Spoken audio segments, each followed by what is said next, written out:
예수님서 신앙고백서 제4장입니다. 신앙고백서 제4장의 1항 오늘 하겠습니다.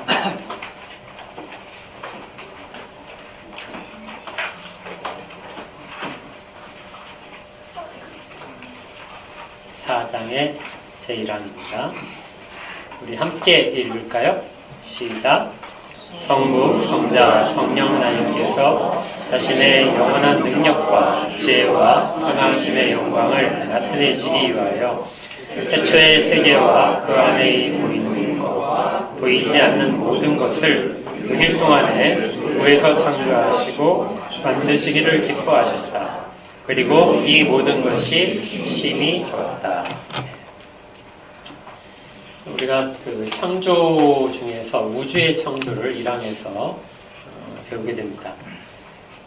한번 생각해 보세요. 우리 역사는 창조로부터 시작이 됐죠. 그리고 그 창조를 이야기하기 전에 앞에서 하나님의 작정 그리고 그 안에 담겨져 있는 예정을 먼저 이야기를 했습니다. 그런데 시간상으로 보게 되면 역사가 이 창조로부터 시작된 것이고 그 위에 모든 것들, 창조 안에 또 창조 이후에 있는 것들은 모두 다 섭리 속에서 진행되고 있는 것을 볼 수 있죠. 창조는 6일 동안에 완성이 되었습니다. 그리고 그 이후에 있는 것들은 모두 다 섭리 속에서 이야기를 할 수 있어요. 그래서 역사는 두 시간으로 나눌 수 있습니다. 창조에 있는, 창조 영역에 있는 시간 6일, 그리고 7일째 되는 때부터 쭉 이어지는 섭리 속에 있는 시간들. 그 역사가 굉장히 긴데요. 그러면 이제 질문을 하나 드릴게요. 그렇게 긴 역사를 이야기하면 딱 두 분으로 나누면 창조와 섭리인데, 창조는 여기에서 짤막하게 정말 1항과 2항 이것이 답니다. 그리고 나머지는 모두가 다 섭리예요. 그럼 질문이 무엇이냐면요. 왜 이렇게 짧게 했을까?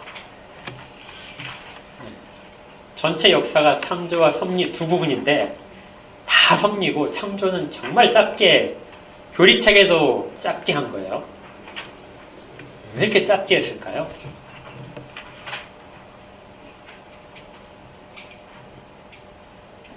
답이 굉장히 쉬운데. 하나님의 창조를 짧게 해서 창조했어요. 짧은 시간에. 맞아요, 예. 긴 역사 속에서 창조의 시간은 되게 짧기 때문에 그렇습니다. 나중에 이제 뒷부분에 가게 되는 건 이제 긴 시간으로 이제 보는 분들이 있긴 해요. 그렇지만 이제 대부분의 개혁주의에서는 짧은 6일 동안만 보기 때문에 시간이 짧아서 그러죠. 또 다른 이유가 있어요. 이유가 굉장히 많습니다. 두 번째 뭘까요? 비슷해요. 네, 비슷해요. 맞아요. 예. 성경에서 창조는 정말 짧게만 기록되어 있기 때문에 그래요. 성경에서 짧기 때문에 여기 창조에 대한 것도 교리가 되게 짧습니다. 아주 정말 명백하잖아요. 그리고 성경대로 하자는 거예요. 이것은 이제 창조 교리 자체가 원래 그 교리로 이렇게 정립이 될 때 그 부분이 제일 중요한 이유예요. 근데 이제 질문을 이제 좀 바꿔서요. 웨스트민스터 신앙고백서를 작성할 때 이 당시에도 그런 생각으로 했는지, 그런 생각이 분명히 있습니다. 그런데 다른 이유가 혹시 있는지, 지금 우리가 창조에 대한 교리를 이제 다시 신앙고백서를 만든다고 한다면 이 창조 분량이 엄청나게 길어질 거예요. 이게 한 페이지가 아니고요. 이거 수십 페이지를 해도 다 정립이 안 될 정도로 현대에 있어서는 창조는 굉장히 길어지는, 논쟁거리가 많은 그런 부분을 가지고 있습니다. 답을 말씀드린 것 같아요. 이 신앙고백서 만들어질 당시에는 창조에 대한 이 부분을 다르게 생각하는 사람들이 아무도 없었어요. 천주교도 그렇고요. 그 다음에 우리가 이제 그 구원론에 있어서, 예정에 있어서 다른 생각을 가졌던 아르미니우스주의자들, 아니면 다른 경건주의자들, 어떤 교파를 말할 필요도 없이 모두가 다 창조의 교리에 대해서는 다 동의를 했습니다. 중간에 보게 되면 다른 의견이 딱 한 가지가 있었어요. 근데 그 의견조차도 창조를 부인하는 건 아니었어요. 그래서 창조론은 더 이상 설명할 필요가 없었습니다. 그러니까 그냥 뭐 필요성 자체가 없는 거예요. 그냥 다 그렇게 믿고 있고 다른 이야기들을 하지 않으니까. 근데 이제 현대에 있어서는 굉장히 많은 다른 이야기들이 있고요. 그래서 이 창조론을 흔드는 그런 잘못된 세계관과 이단들이 많이 있습니다. 이 당시에는 그 예정론 그리고 구원론 이 부분에 있어서 치열한 논쟁이 있었고 이단과의 싸움이 있었는데요. 지금은 창조론에 대한 그것이 거의 아마 더 중요하지 않을까 이렇게 생각이 듭니다. 그러니까 첫 번째는 시간상으로 짧기 때문에 짧게 한 거죠. 두 번째는 성경에서 짧게 하기 때문에. 그리고 세 번째는 더 이상 말할 필요가 없기 때문에 그렇죠. 네, 그런 이유로 해서 굉장히 짧게 되어 있습니다. 네, 그리고 이제 웨스트민스터 신앙고백서에서는 좀 독특한 부분이기도 해요. 이 신학에 대한 부분을, 교리에 대한 부분을 창조에서 시작하지 않습니다. 여러분들 꼭 기억하셔야 할 부분인데요. 우리에게 이루어지는 모든 일들을 하나님 우리를 창조하신 부분에서부터 시작을 해서 설명을 하지 않고요. 어디서부터 시작하죠? 창세 전에 뭐가 있었죠? 하나님의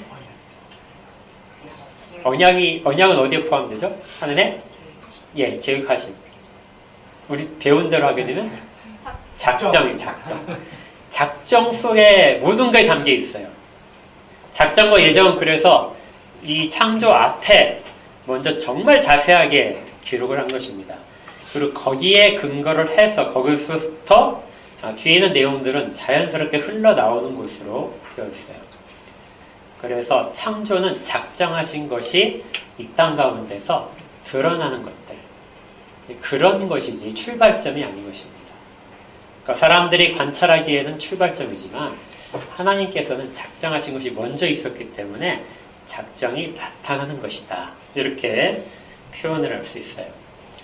그래서 여기에 보게 되면 1항에 있어서 끝부분을 보시면 1항의 첫 번째 줄에 성부, 성자, 성령 하나님께서 자신의 영원한 능력과 지혜와 선하심의 영광을 뭐 하시기 위해서요?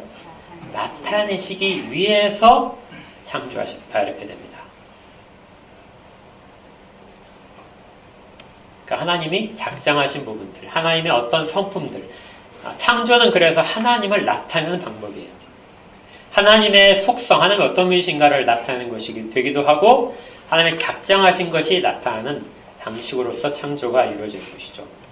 그렇게 이해를 하고 있는 것입니다. 그러니까 창조 자체가 중요한 것이 아니라 창조보다는 작정을 더 드러내고 싶은 그런 부분이 있었던 것이에요. 현대적인 것으로 보게 되면 이 분량이 이제 많아진다고 그랬죠.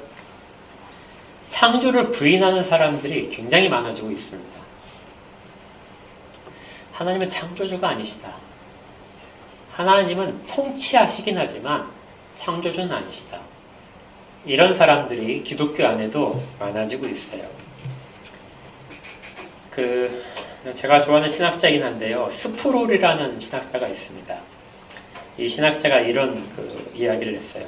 만약에 창조 교리를 없애버리게 되면 무슨 일이 발생할까? 그러니까 지금 이제 기독교 안에서 하나님의 창조를 부인하려는 사람들이 많아지고 있기 때문에 이런 질문을 드렸어요. 창조 교리를 부인을 한다면 어떤 일이 벌어질까?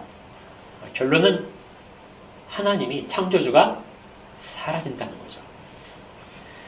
창조주로서의 하나님을 없애버리는 것이 이 창조 교리를 부인하는 사람들이 목적이라는 겁니다.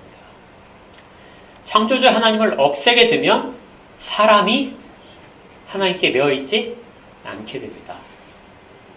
하나님 우리를 창조하시고 그 목적이 있다고 했을 때 그 목적 같은 것이 전부 다 무효가 되는 거예요. 이 창조 교리는 역사적으로 굉장히 오래됐습니다. 성경에 분명히 있는 것을 더 뚜렷하게 드러냈던 사람이 창조를 제일 잘 드러낸 사람이 여러분들이 이제 어거스틴이라고 얘기하는 아우구스티누스. 이분이 창조 교리를 아주 뚜렷하게 이야기를 했고요. 지금도 창조 교리의 그 기본적인 골격은 그때 만들어진 것을 그대로 갖고 있습니다. 그 스프롤이라는 이 목사님이면서 이제 학자인데요.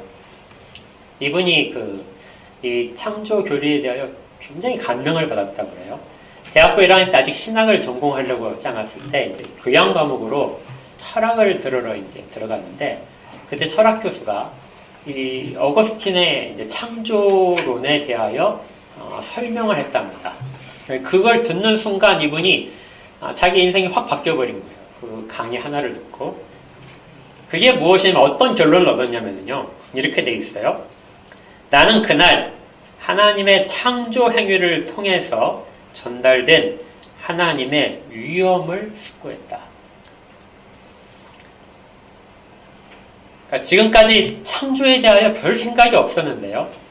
창조에 대하여 듣고 나서 그 창조 속에 나타나는 하나님의 위엄. 이 하나님의 위엄이라는 속에 우리 1항에 있는 것처럼 하나님의 영원한 능력, 그리고 하나님의 지혜, 그리고 하나님의 선하신 자신의 영광들, 이것들이 창조 속에서 보였다는 것이죠. 그리고 나는 그 앞에서 숙고할 수밖에, 숙연한 마음을 가질 수밖에 없었다. 그리고 그분이 이제 전공을 신학으로 바꿨다고 합니다. 우리가 가끔 그 위대한 예술 작품을 보게 되면 그걸 만드신 분을, 만드신 조각가나 뭐 예술가들을 보면서 저 사람 정말 뛰어나다 이렇게 하잖아요. 근데 하나님은 살아 움직이지 못한 조각을 만든 정도가 아니죠. 살아 움직이는 존재들. 그 다음에 그 안에서 그것들이 서로 기동할 수 있도록, 서로 조화롭게 질서 있게 할 수 있도록 모든 것에 질서를 부여하신 분. 이런 하나님의 작품이 우리 가운데 지금 움직이고 있다는 것입니다. 그러니 예술 작품을 볼 때 감탄하는 것보다 우리가 하나님의 작품들을 볼 때 얼마나 감탄하지 않을 수 있겠어요? 얼마나 찬양하지 않을 수 있겠습니까? 그러니까 이제 여러분들 옆에 보시면은 옆에 한번 보세요. 옆에 분이 뭐예요? 하나님께서 만드신 작품인 거죠. 근데 그렇게 웃으시는 분은 이 하나님의 솜씨가 이거밖에 안 돼요. 이렇게 생각을 하시면 절대 안 돼요.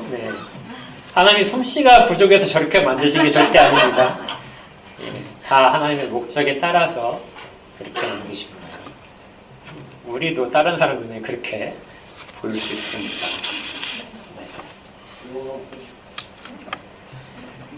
자, 이 1항에서 이야기하는 것이 한 7가지가 됩니다. 이 틀이 어거스틴이 사실은 해놓은 부분이에요. 하나씩 쭉 한번 보겠습니다. 첫 번째, 성부, 성자, 성령 하나님께서 창조하셨습니다. 그러니까 우리가 흔히 이제 성부께서는 하나님을 작정하시고 또 창조하셨다 이렇게 많이 하지만 실질적으로는 그 표현 속에 삼위일체 하나님이 함께 창조하신 부분들을 늘 드러내고 있어요.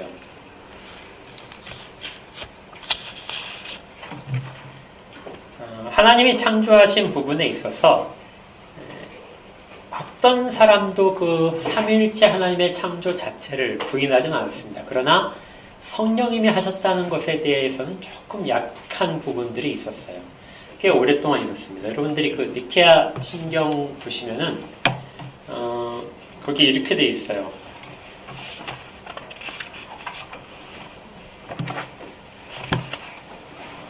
그 첫 번째 성부 하나님에 대한 고백 속에서요. 그분은 하늘과 땅과 보이는 것과 보이지 않는 모든 것들을 창조하신 분입니다. 이렇게 고백을 했죠. 그래서 창조자로서 성부 하나님을 이야기를 합니다.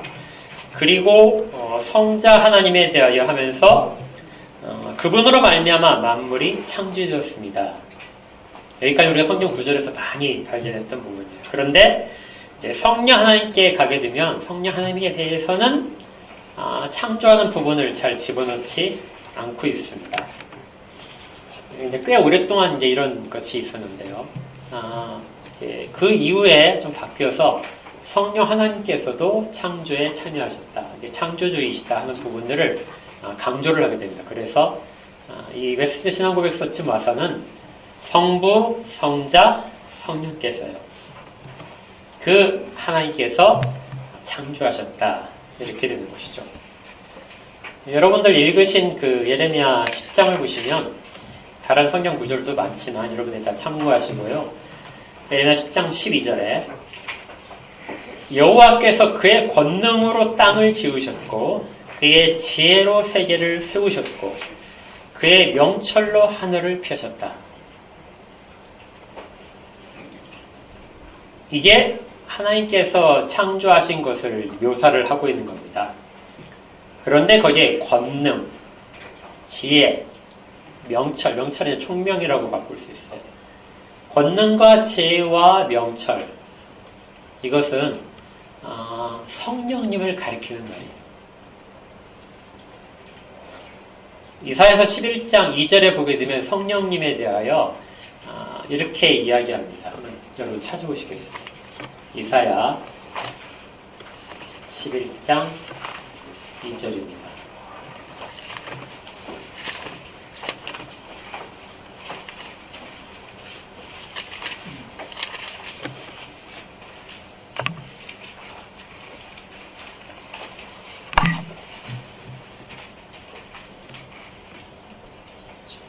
자, 메시아가 오실 부분에 대한 예언인데요.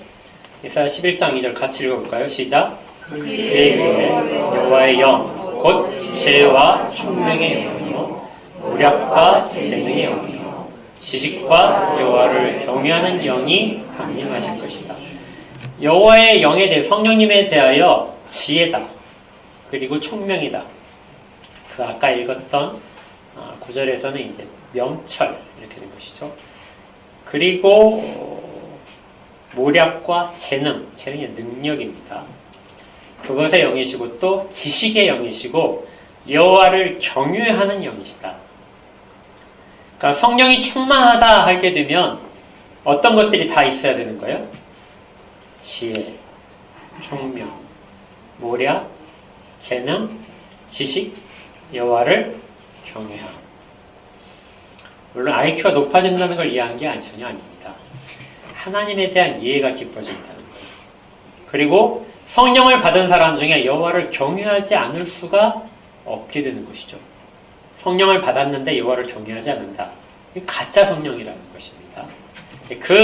그걸 가지고 지금 웨스트 신앙고백서에서 창조에서 이야기하는 거예요. 그런 하나님이 역시 성령님께서도 창조주이시다. 예레미야 10장에서는 그렇게 이야기하고 그 다음에 거기에 있는 우리가 두 번째입니다. 성부, 성자, 성령님께서 창조하셨는데 무엇을 나타내시려고 하느냐? 영원한 능력과 지혜와 선하심의 영광을 나타내신다. 그러니까 성령님께 부여됐던 그 속성들 그리고 성령이 그것으로서 세상 가운데 수면 위로 운행하시는 그런 속에서 창조된 그것을 창조 속에서 나타내신 부분을 이렇게 기억을 하고 있는 겁니다.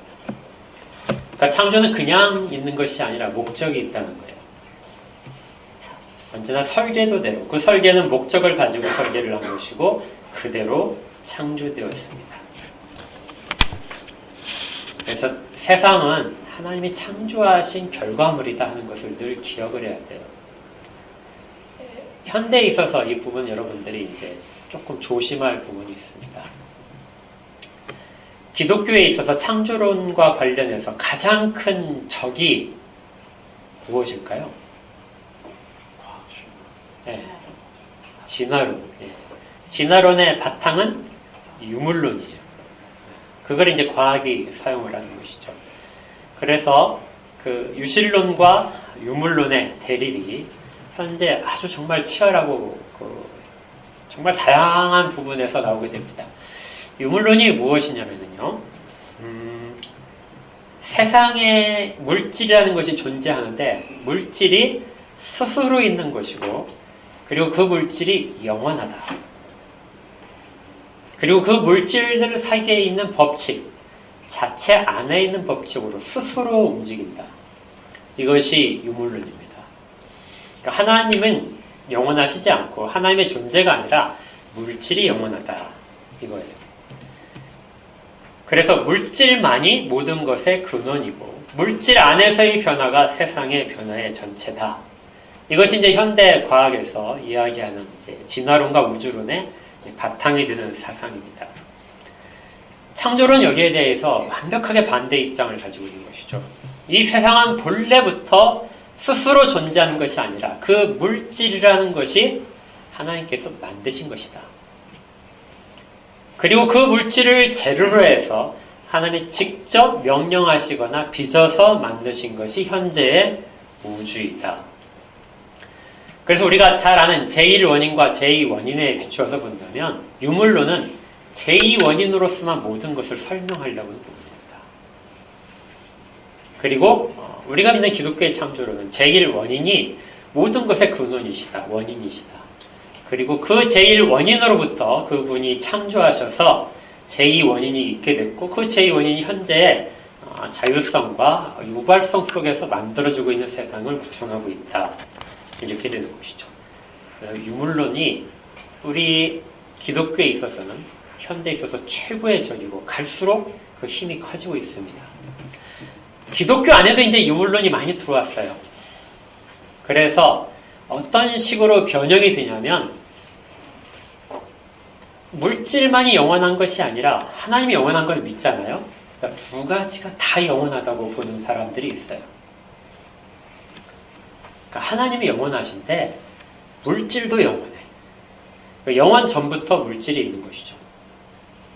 하나님이 만드신 것이 아니라 물질도 영원하고 하나님도 영원하시다. 두 가지가 각각 영원히 존재한다. 두 가지가 각각 원인이다. 이것을 이제 이원론이라고 합니다. 이것이 이제 그 초대교회에서부터 사실은 있었어요. 그래서 여러분 영주주의라고 얘기하는 거 들어보셨을 거예요. 영혼과 영적인 것과 육적인 것이 구분이 된다. 그래서 별도의 법칙으로 움직인다는 것이죠. 이것이 이원론입니다. 이걸 그대로 지금 답습하고 있는 사람들이 하나님이 세상을 창조하셨는데 이 세상은 자연의 법칙대로만 움직인다. 그래서 하나님이 창조주라는 걸 인정하면서 진화론을 동시에 인정하는 사람들이 이런 입장을 가지고 있습니다. 그러나 성경은 언제나 말씀하시죠. 하나님께서는 오직 처음이요 마지막이고 모든 것의 근본이고 모든 것이 그로부터 말미암고 또 그에게로 돌아간다. 하나님의 목적대로 이루어지는 것이지 하나님과 물질이 별도의 법칙으로서 각각 움직이고 있다는 것은 아닙니다. 이것이 이제 유물론과 이원론에 대한 이야기가 됩니다. 오직 하나님께서만 스스로 계시고 그리고 하나님만 영원하시다. 우리가 신성에 대해서 이야기했던 부분을 잠깐 다시 보겠습니다. 2장에 가시면은요. 2장 1항에 우리가 하나님 거룩하신 삼위일체 하나님을 이야기하면서 2장 1항에서 첫 번째 줄을 보시면 오직 한 분뿐이시며 살아계시고 참되신 하나님이 계시다. 그리고 네 줄을 내려가시면요. 그분만이 불변하시고 광대하시며 영원하시고 불가야하신다. 그러니까 하나님께서만 모든 것의 원인이시고 물질 자체에는 그런 영원성이 없다는 것이죠.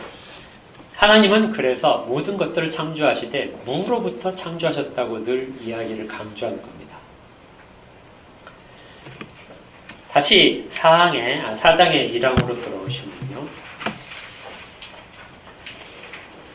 태초에 창조를 하셨습니다. 시간이 있기 전에 하나님께서 먼저 계셨고 아무것도 없는 상태에서 유일하게 계신 것은 하나님뿐이었어요.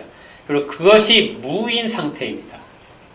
그러니까 무인 상태라고 하는 것은 과학에서 말하는 것처럼 아무것도 없었던 상태 혹은 물질만이 있는 상태, 뭐 특이점 하나만 있는 상태 이런 식이 아니고요.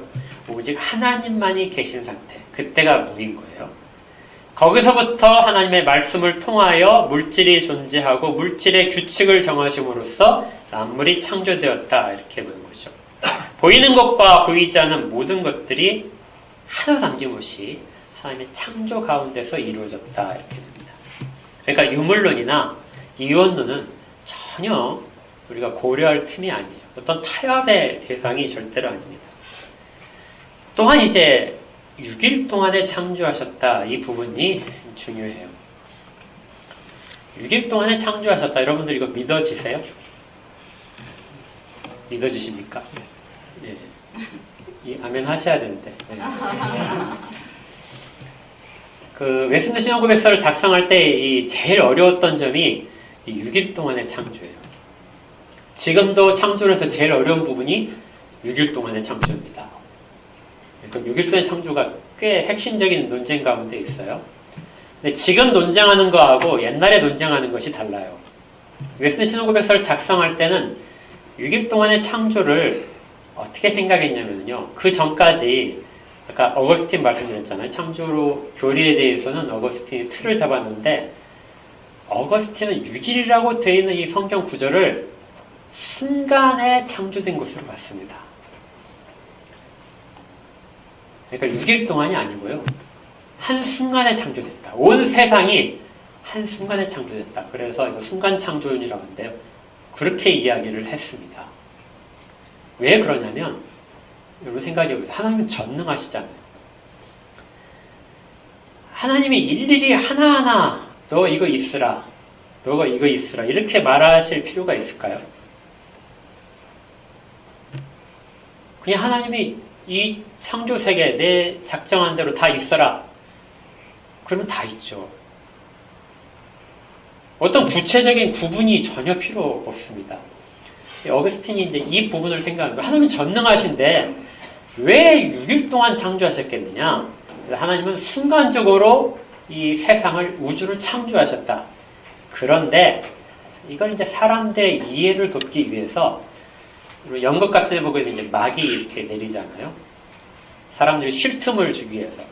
그러니까 창조를 생각할 때 사람들이 쉬어가도록 그렇게 문학적으로 장치를 마련하신 것이 6일의 구분이다. 사람들의 순전한 이해를 위해서 그렇게 하신 것이고 실제 창조는 단순간에 창조하셨다. 이게 이제 당시에 가장 주요된 거예요. 근데 종교개혁자들은 그게 아니었습니다. 종교개혁자들은 그게 무슨 말이냐? 하나님이 그렇게 하실 수 있지만 성경에 분명히 며칠 동안 창조하신 것이죠?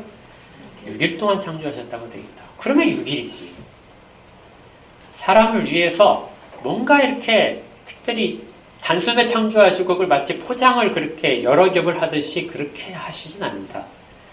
그래서 6일 동안 창조했다는 것을 주장을 했죠. 이 두 가지가 당시에 이제 서로 이렇게 논쟁이 되고 있었던 겁니다. 웨스턴 신앙고백서에서는 칼빈이 이야기하고 루터도 똑같은 이야기였는데 그 이야기를 그대로 받아서 실었어요. 그래서 6일 동안에 창조됐다. 근데 이건 이제 정말 그 당시에 그 칼빈의 이야기 그대로 번역을 그대로 따온 거예요. 이게 뭐냐면 6일이라는 공간 안에서 창조하셨다. 이렇게 됩니다. 그러니까 우리 개혁주의에서 생각하는 6일 창조는요. 6일이라는 공간 안에서 그러니까 이게 시간이라는 공간, 스페이스예요. 시간이라는 공간 안에서 6일 동안에 창조하셨다. 이렇게 보는 거죠. 그러니까 이렇게 차례차례 하나씩 창조된 것이 아니고 전체 6일을 하나님께서 딱 정하시고 아직 6일이 이렇게 나타나진 않았어요. 그러니까 작정하신 것처럼 작정 자체에 6일이 딱 정해져 있고 그 6일 안에서 첫째 날, 둘째 날 이렇게 해서 차례차례 창조를 하신 것이다. 그래서 전체가 미리 계획된 대로 마치 하나로서 창조되듯이 그렇게 창조된 것이 6일의 창조다. 실제 6일을 사용하셨고 그것은 하나님께서 우리로 하여금 하나님의 작품을 감상하는 시간으로 주셨다는 거죠.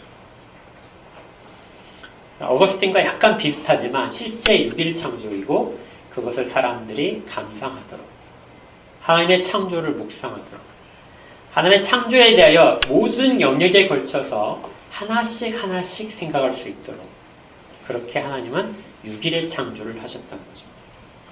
그러니까 이대로 우리가 창조를 잘 생각을 한다면 늘 이렇게 생각하셔야 돼요.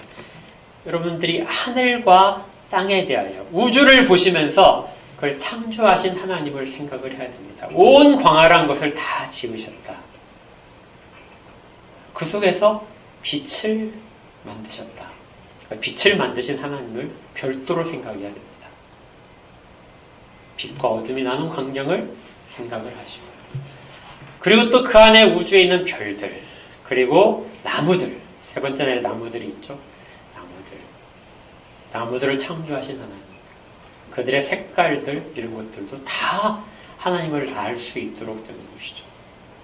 그리고 동물들 그리고 이제 사람을 보면서 하나님 각각의 모든 영역을 하나님 직접 질서 있게 그리고 가장 아름답게 창조하셨다고 보는 것이 창조에 대한 바른 이해라는 겁니다.